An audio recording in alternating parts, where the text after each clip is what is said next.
So this is not your average lunging video. This is not a how-to video, per se. This is a young horse being belligerent, subversive, aggressive even. She's frustrated, and she's deliberately trying to push Brooke's buttons to make her frustrated, and she's doing a good job. But she's trying to get out of work. She's being a little snot. So why turn this into a YouTube video?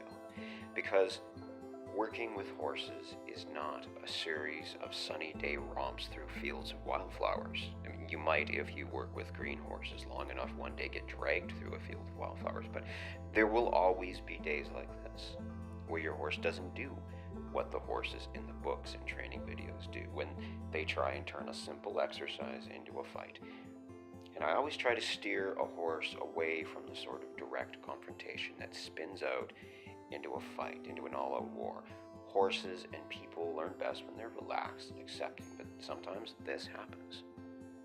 This little mare had started out a bit stiff, flexing to her right, and that translated into being a little sticky, picking up her right lead, and also disliking being lunged to the right.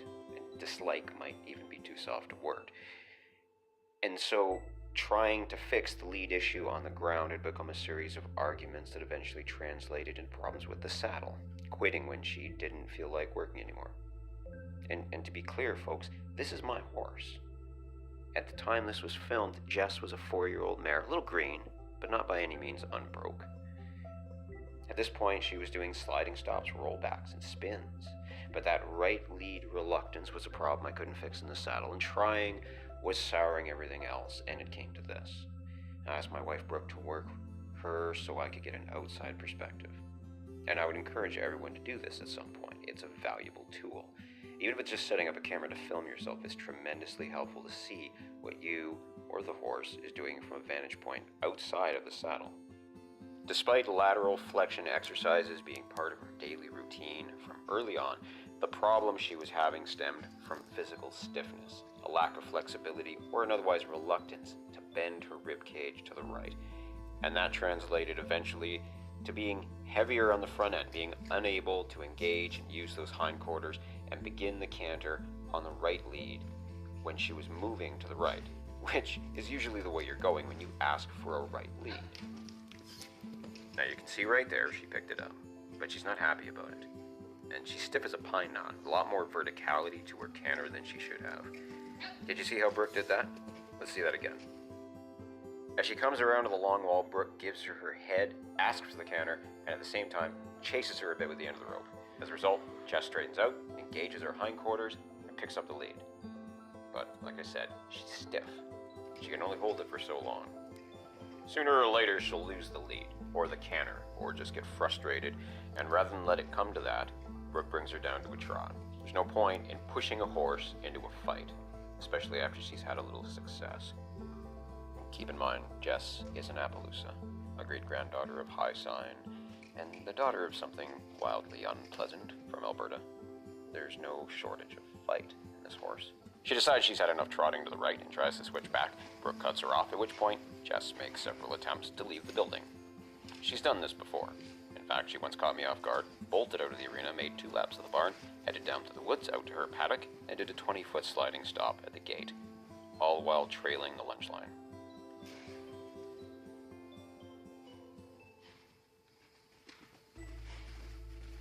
She's being pretty ignorant here.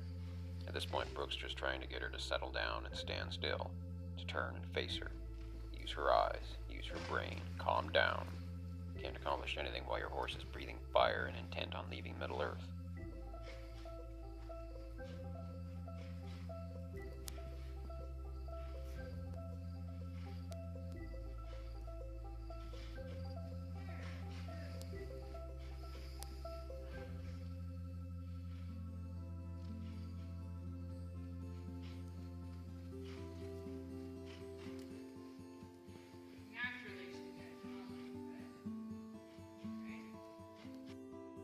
She's finally starting to settle down again, and Brooke is just focused on keeping her moving to the right and understanding that everything will be fine and pleasant as long as she does what she's told.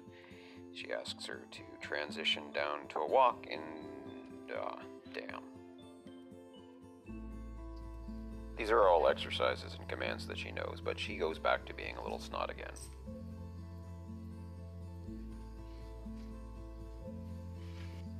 And again. And again.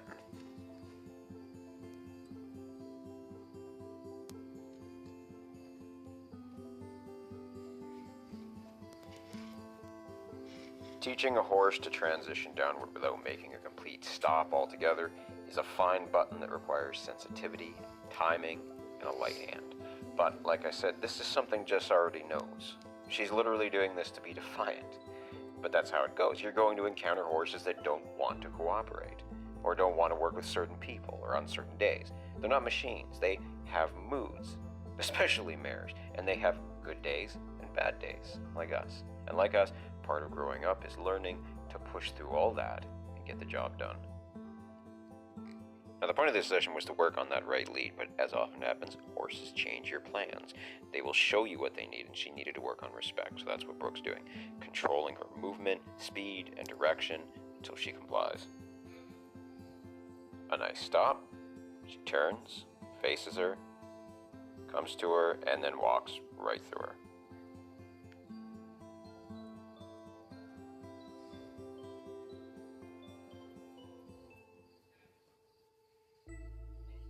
At this point, she's finally starting to settle down and do as she's asked, with the exception of a few dick moves.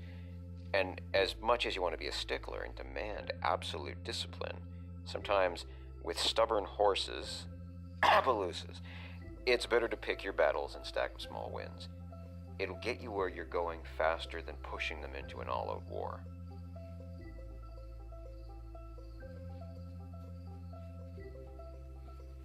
So let's use some of this energy. She stabilizes her circle at the trot, brings her around, gives her her head, asks for the canter, and she blows the lead. So Brooke tries to transition her down, has to haul her in to face her. But now watch this. She pins her ears, takes off on the left, and does a flying lead change to the right. And if she wasn't attempting to skirt Brooke and head for the door, that would have been great. Unable or unwilling to move in a smooth, broad arc on the lunge line, she breaks down out of the canter again.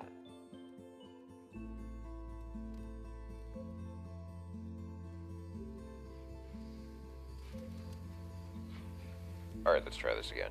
She comes around to the long wall, straightens out. Brooke gets after her, but the timing is a little off, so Jess initially picks up the left lead, but then does another flying lead change to the right.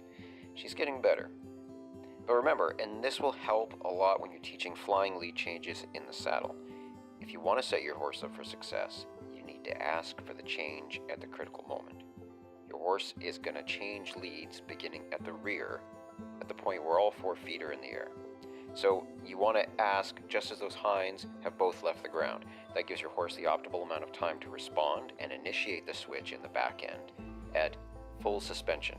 That's the moment the fronts have left the ground and the hinds haven't yet come down. That's the peak of the arc that constitutes a 3-beat canter.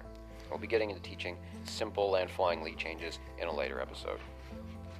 Now, Brooke tries to drop her back down to a trot again. She gets a little feisty and winds up counter-cantering. So, we try this again.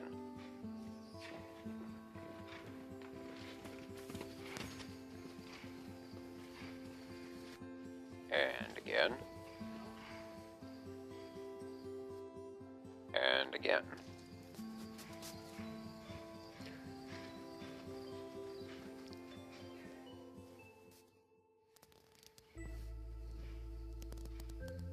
And one more time. And she gets it.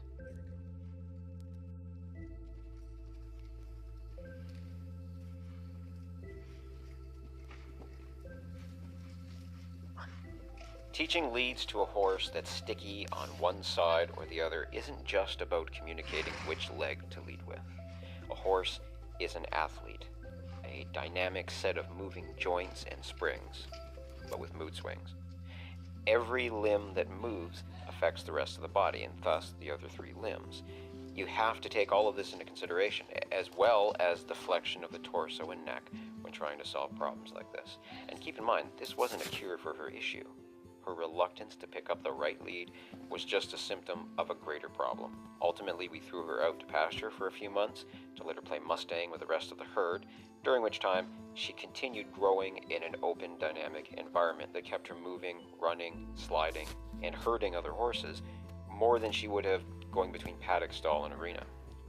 When we brought her back into training, her flexibility had improved enough that she was physically able to pick up the right lead easier, and then it became primarily a matter of repetition in order to build the muscles and the neural machinery to drive those muscles to improve her dexterity. So, I hope you enjoyed this video and found it useful. Lead changes are not mysterious and nothing to be afraid of. Once you understand the mechanics behind it, it's relatively easy to teach most horses. It's just a matter of timing, dexterity, and practice, practice, practice. We'll be doing another lead change video in the near future that'll have you doing flying lead changes in the ring, making it all look so easy.